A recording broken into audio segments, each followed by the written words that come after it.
Welcome to the Garden Basics with Farmer Fred podcast. If you're just a beginning gardener or you want good gardening information, well, you've come to the right spot.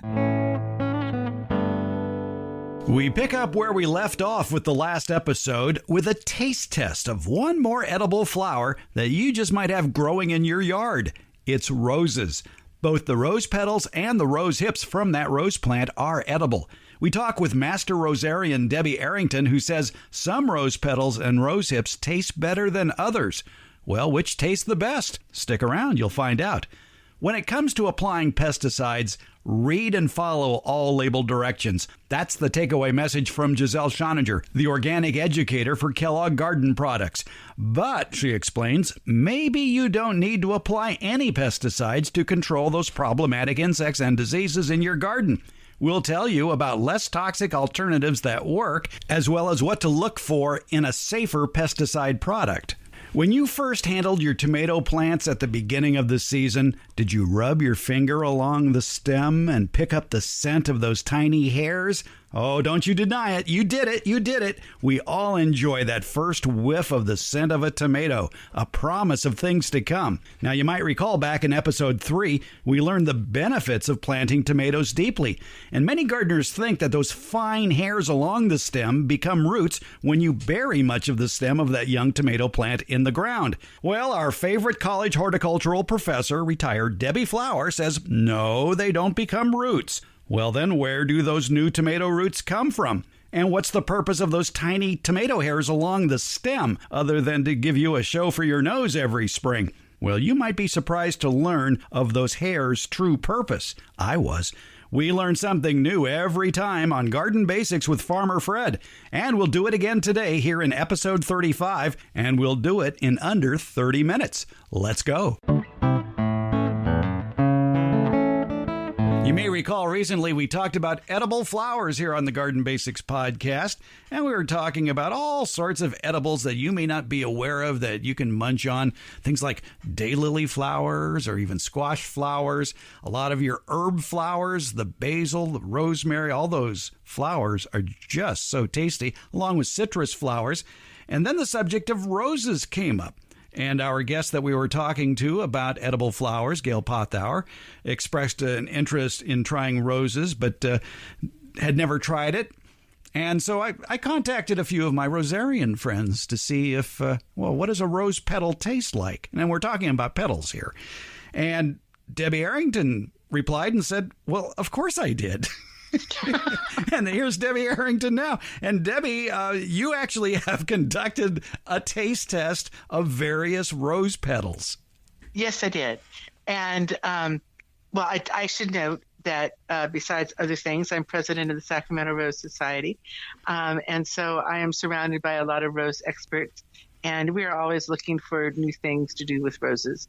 But my rose taste test came many years ago, back when I was a food editor, and I wrote a story about edible flowers.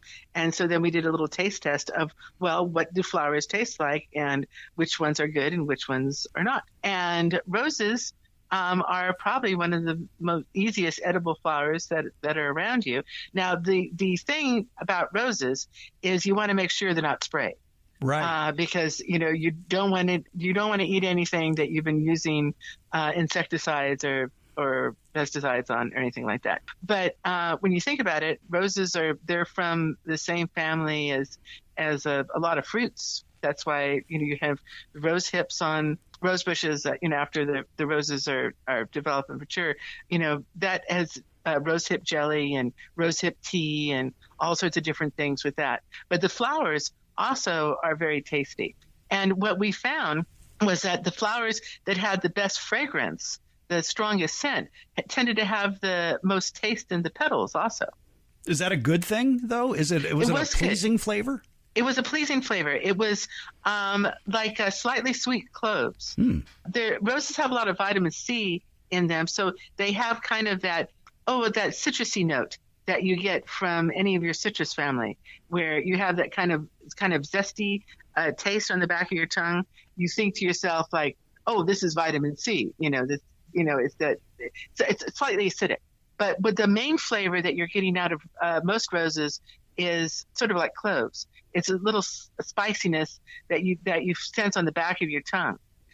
What we found also was that roses, the old style roses, like old garden roses, which have a ton of fragrance, they have a lot of flavor also. And I also found that the Austin roses, which are big shrub roses and also very, very fragrant, they not only have that slightly sweet, spicy cloveness to them, but if down in the little petals that are towards the center of the flower, they pick up a little bit of the nectar too. And so they're actually sweet, like honey sweet. So it was interesting. The ones that we found that had the most flavor tended to be the red colored roses. And the red on them, I think part of that is that those roses tend to have a lot of fragrance also, like your Mr. Lincolns, and other, red roses that have that definite, fragrance to them. But the ones that were just like light colored white rose, they tended not to have much taste to them at all. They kind of were like crunchy lettuce. So how are they best served? In salad, fresh. They're better when they're younger. So if the rose has been, if it's already bloomed and on its last legs and beginning to brown and stuff like that, it's over the top and it tastes sort of like wilted lettuce. But if the rose is fresh, it has that crispness and it has that kind of slightly spicy taste. It's sort of like a mild arugula. It's sort of like in that thing where there's like a little spice and bitterness, but not too bitter. It's kind of like a sharpness to it than bitter. And so salad, it's definitely a salad ingredient. And they also can be used in tea. You can just go ahead and use the petals and put them in some water and let them steep. Is there any advantage to a single-petaled rose versus a multi-layered rose flower? A lot of the single-petaled roses have a lot of fragrance, and so they do have pretty good flavor also. You could also use them to flavor sorbet or sugars and candy and things like that too. So I'll call it a complex. You being a Rosarian would have the name for a rose flower that has rows and rows of petals. Uh-huh. Are any of those better than others? The younger ones versus the older ones, or the smaller ones? Are they tastier than the larger ones? Oh, you mean the size of the roses?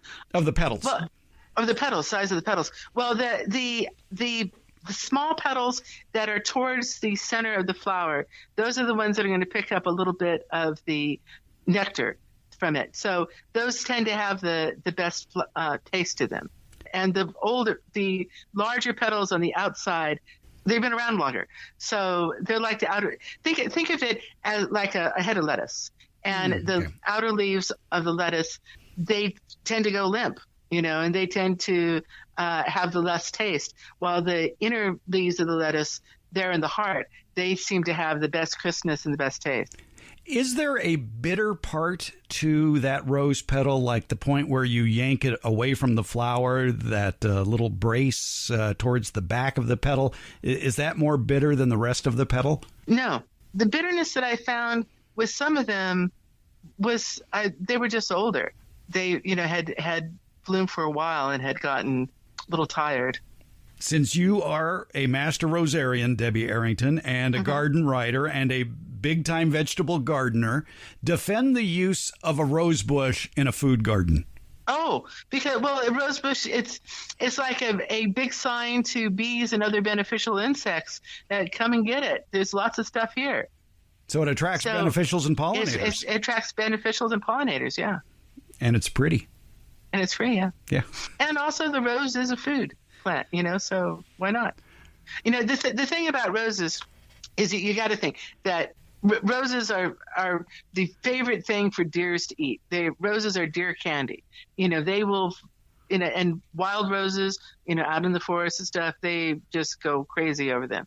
There's a reason why. It's because they taste good, and they like them compared to other things. So that's one of the reasons why they gravitate towards it. There you go. Roses for your garden. Even if it's a food garden, you're adding another source of food to your backyard cornucopia. Yes, and if you are seriously looking at the rose plant as a food plant, definitely let your hips develop because the hips are delicious. Roses are from the same family as plums and peaches and things like that. So the hips kind of taste like a tangy apricot flavor. They have that sort of brightness to them. And the rose hips have the most flavor of any part of the plant. And so they make an excellent tea, they make an excellent jelly, and they're just pretty, too. So I guess the way to develop rose hips is to keep your shears away from the rose bush. Yes, exactly. Well, you don't really want them to develop hips yet, because they stay blooming as long as you keep trimming off your spent blooms.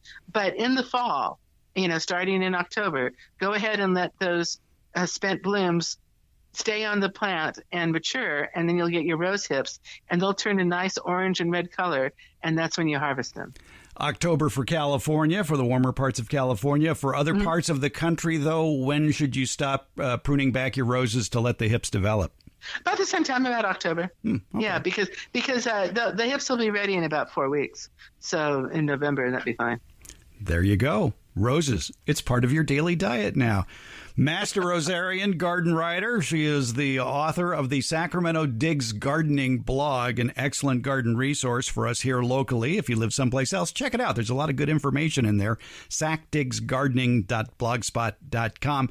Debbie Arrington, thanks for eating roses for us. You're welcome. Thank you.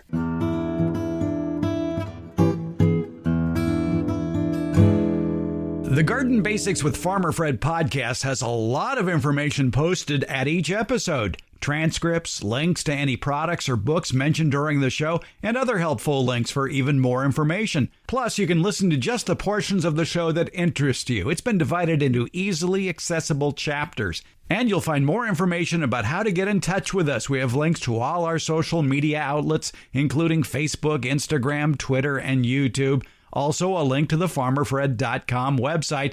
That's where you can find out more information about the radio shows. You remember radio, right? Now, if the place where you access the podcast doesn't have that information, you can find it all at our home podcaster, Buzzsprout, buzzsprout.com. Just look for the Garden Basics with Farmer Fred podcast. You'll find a link to it in the show notes. Time for a quick tip. Recently, we had an extended conversation with Gisele Schoniger. She is the organic educator for Kellogg Garden Products, and we got onto the subject of controlling bugs, controlling pests in the garden, and specifically, we were talking about spider mites. And if there's one lesson to be learned about any sort of pesticide application, you have to read and follow all label directions. Well, one thing I like to start with, especially for beginning gardeners, is identify the pest exactly, know exactly what the pest is, and then start with the least toxic alternative. And sometimes the least toxic alternative is just planting a plant in the right place and treating it right. But let's say you do have, in this case, spider mites. You see the webbing. One way to see if it is spider mites is take a white piece of paper, put it underneath that webbing, shake the plant. And if you start seeing a lot of little black dots running around on that piece of paper, chances are it's spider mites. And one possible control for spider mites, if you don't have anything handy, is a good blast of water. And if you do that every day, sometimes you can control it. But to step up to the next level for spider mite control, you might need what's called a miticide, which is an insecticide that is designed to treat mites. And I think Kellogg has a product like that, don't they? We do. Okay, so just to backtrack on what you said, you are so right. The right plant for the right pot with the right soil in the right environment. You know, often people want to grow, like if you lived in San Diego, you want to grow the same plants you grew in San Diego if you moved to Reno. And it's just not realistic, right? Yeah. We see that all the time. And then to address what you just said about spraying the plant off.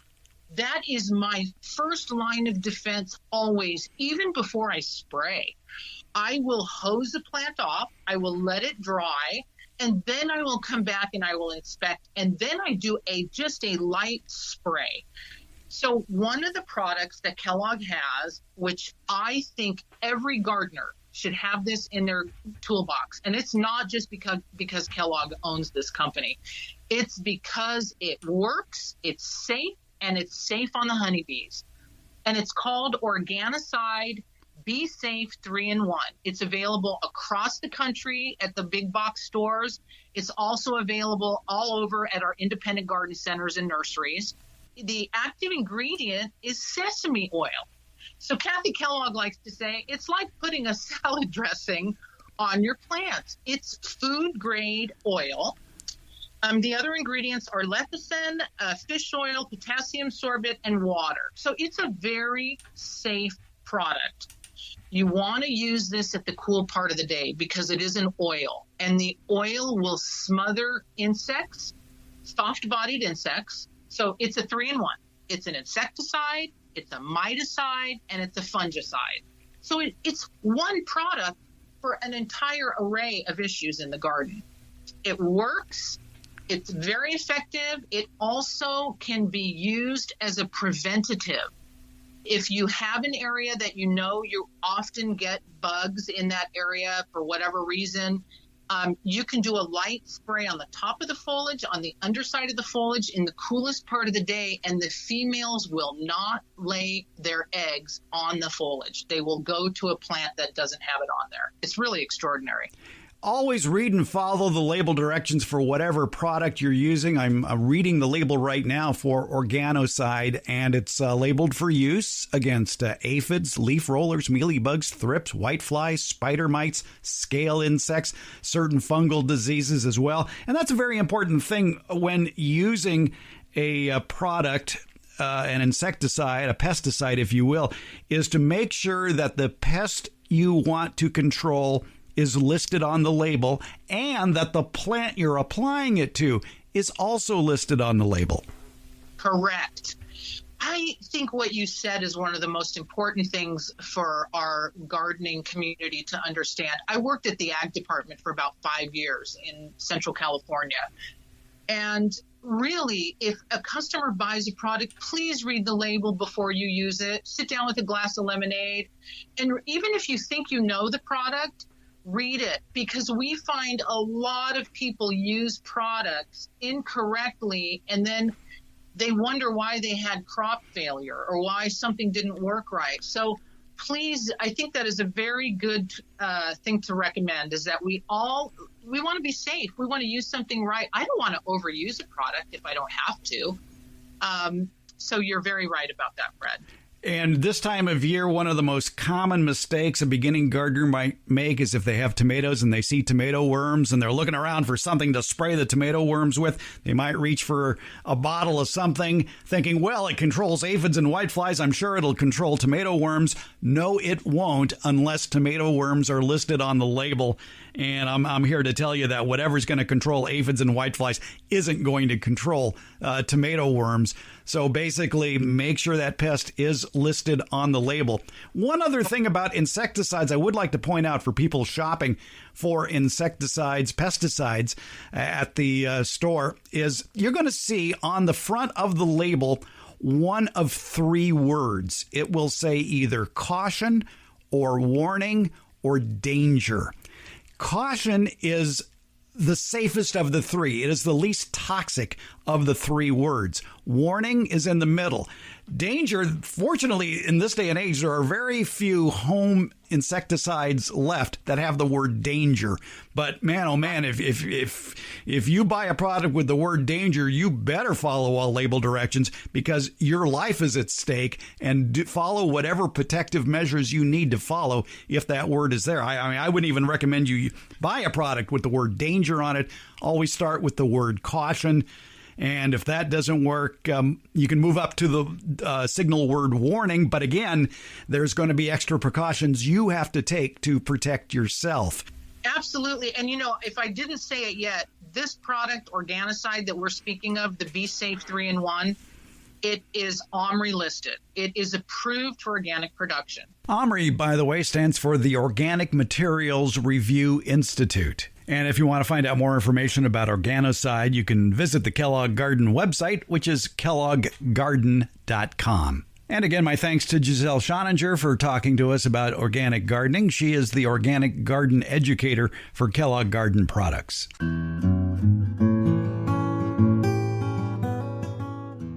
Always nice to have Debbie Flower come on by and talk to us about gardening. Retired college horticultural professor Debbie Flower. And Debbie, questions have been coming in. I hope you can make up some answers for us. I'll do my best.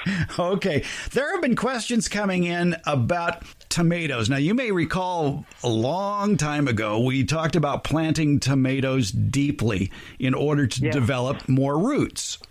Yes. That basically you cut off all the bottom leaves and maybe just leave the top set of leaves, and you can bury a tomato plant deeply and it'll form roots. Right. Some people have the belief that it is those nice fine hairs that you see along the stem that become roots. Is that true? No, that's not true. The fine hairs on the that you see on the stems of the plant are something called trichomes. I don't know why T-R-I, and then C-H-O-M-E-S, trichomes. Trichomes are just extensions of the epidermal layer of the plant. There you go. And the epidermis is the outer coating of cells, and all the green parts, if they don't have bark, or cork is the technical term, on that portion of the plant, then they have an epidermis. We have an epidermis. We humans do, and it's our skin. The epidermis is the outer coating of the leaf, of the green stem, any other green parts. Or they're not all green. But anyway, the young parts, the parts that have not formed cork or bark. Periodically, the epidermal cells stick out and make things like hairs. They may also have additional cells on top of them, but the trichomes are primarily extensions of the existing epidermal cells, and they're there for protection. They slow down wind. That's a big deal for plants because as wind goes by them, it takes away the water that the plants are exuding out of their stoma. And if you can slow that process down, then the plant will survive a low water situation or a high heat situation better. And so that's one of the processes of, or one of the functions of the trichomes. So they are not able to make roots. Plants make something called adventitious roots. They're roots that arise in places that they weren't previously planned for, but for whatever reason, the plant doesn't decide. Plants do not have brains. The plant responds by making roots at that location. And in order for a root to be functional, the root has to be near the vascular system of whatever it is attaching to. The vascular system being the plumbing in the plant. The plumbing is not at the surface. It's not at the epidermis. It's protected by the epidermis, and then it's protected by some other layers of cells. And so the adventitious root has to come from further inside of that structure. And in the case of tomatoes, and actually peppers make them as well, these adventitious roots arise from inside the stem near the vascular system. They push their way through those other layers of cells and through the epidermis. Whether they get them or not, or how easily the tomato gets these roots, is based on the cultivar, the type, whether it's a beefsteak or a Juliet or whatever, the weather and how it's cared for. If the plant experiences stress, it will produce more of these roots. So burying a stem could be considered a stressful situation for a plant, and that will stimulate it. Also, darkness stimulates the production of roots. Flood will, in particular, increase water. If you're watering your tomatoes a lot, you're more likely to see these adventitious roots form because water situation in the soil determines whether the plant can absorb nutrients or not. Too much water, there's not enough oxygen. Plants need oxygen in their root system in order to actively absorb nutrients. If there's not enough water, the nutrients aren't coming to the roots. The roots can't grow because they need water to grow. So that's another stressful situation. Disease or damage can cause these adventitious roots for growing. And the place, if you play with horticulture, you make your own plants from other plants, you're probably taking cuttings, and that's a situation where we get adventitious roots. So again, they're arising from inside of that stem close to the plumbing of the plant, and they push their way out through the other cells so that the plant can survive. So are these new roots manifesting themselves as white bumps along the stem of the tomato plant? We would call that root primordia. So primordia meaning the beginning of them. And in my book, they're either there or they're not. And so I would consider root primordia to be roots, yes. And in one callback that people who listen to this program might recognize, the trichomes, are they a modified prickle? Wow, good question. People may That's a really good question. Good, I'm glad I could ask it. The prickles are no, I'm not going to go anywhere with that. Yeah, that's a very good question. Because we were talking a few weeks ago about, I'm going to try to do an alphabetical order, prickles, spines, and thorns, then the difference. Right. Yes. And we learned that prickles were an epidermal structure. Right. Right. And what I was thinking about was, do they have multiple cells? Trichomes often have multiple cells, but they don't always. So I'm writing down trichomes modified prickles. I didn't mean to complicate your life. I'm sorry. That's okay. All right. And once again, we have delved beyond garden basics into the mud pit of botany.